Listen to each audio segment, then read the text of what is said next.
Indonesia sedang membina lebih banyak empangan ini demi menjamin keselamatan bekalan makanan dan air di negara tersebut. Sasaran Kementerian Pekerjaan Umum dan Perumahan Rakyat Indonesia (PUPR) adalah membina 61 empangan menjelang hujung tahun ini. Menurut pengamatan koresponden kami Saiful Bahri Ismail, semua empangan itu bakal turut menjana kuasa hidroelektrik rendah karbon. Ini sekaligus menyumbang kepada sumber tenaga bersih dan tenaga yang boleh diperbarui di Indonesia. Empangan Jati Gede, satu hasil kejuruteraan yang mengagumkan, mencerminkan ikhtiar manusia untuk memanfaatkan kekuatan alam sekitar. Empangan ini terletak di Sumedang, Jawa Barat, iaitu empangan terbesar kedua di Indonesia. Ia mampu menampung 980 juta meter padu air.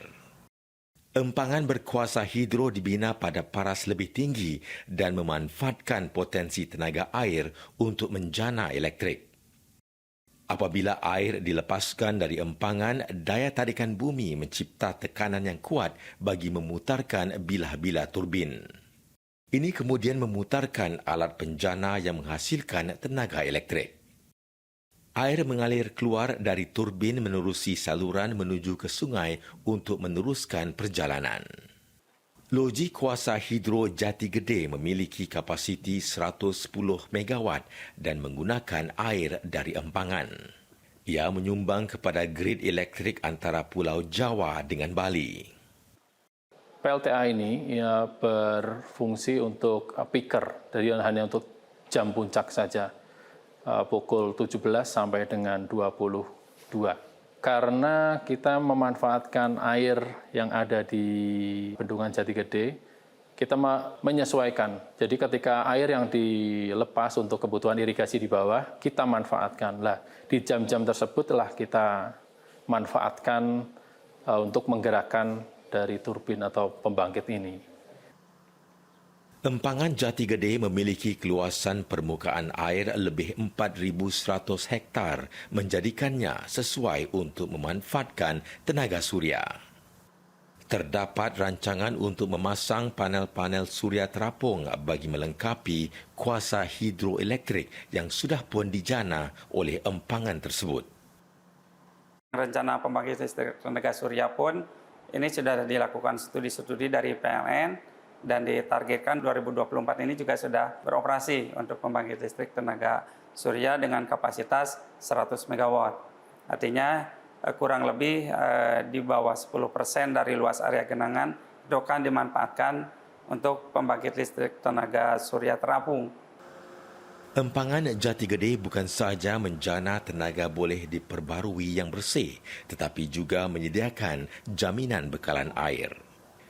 Kolam air ini membekalkan 3,5 meter padu air minuman setiap saat untuk memenuhi keperluan lebih 600,000 penduduk yang tinggal di kawasan sekitar.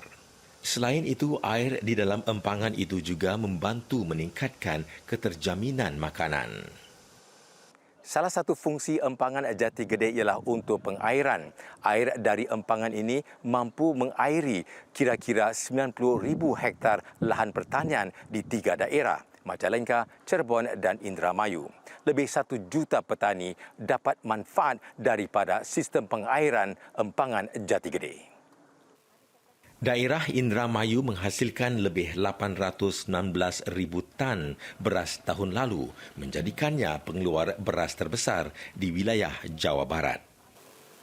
Kadirin, petani berusia 45 tahun berkata, ia hasil sistem pengairan yang baik serta bekalan air yang melimpah dari empangan Jati Gede.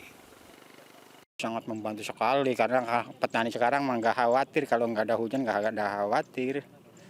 Dulu mah kalau nggak ada hujan, aduh siap aja mesin pompa tuh buat naikin ke sawah dulu. Nah, ada bangunan irigasi ini, petani bisa sukses, bisa panen terus sampai 2 kali.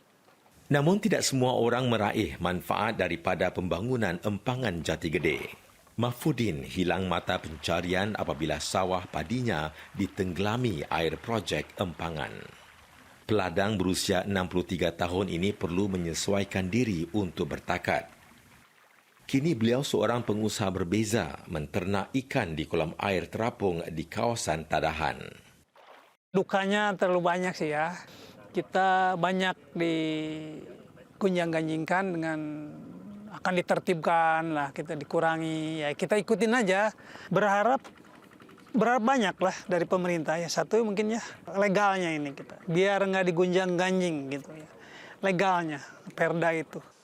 Tenaga kuasa hidro kini menjadi penyumbang paling besar tenaga boleh diperbarui di Indonesia. Sedang negara ini membina lebih banyak empangan untuk mengukuhkan keterjaminan air dan tenaga boleh diperbarui, lebih banyak usaha mungkin diperlukan untuk mengimbangi kesan terhadap ekonomi, ekologi serta masyarakat.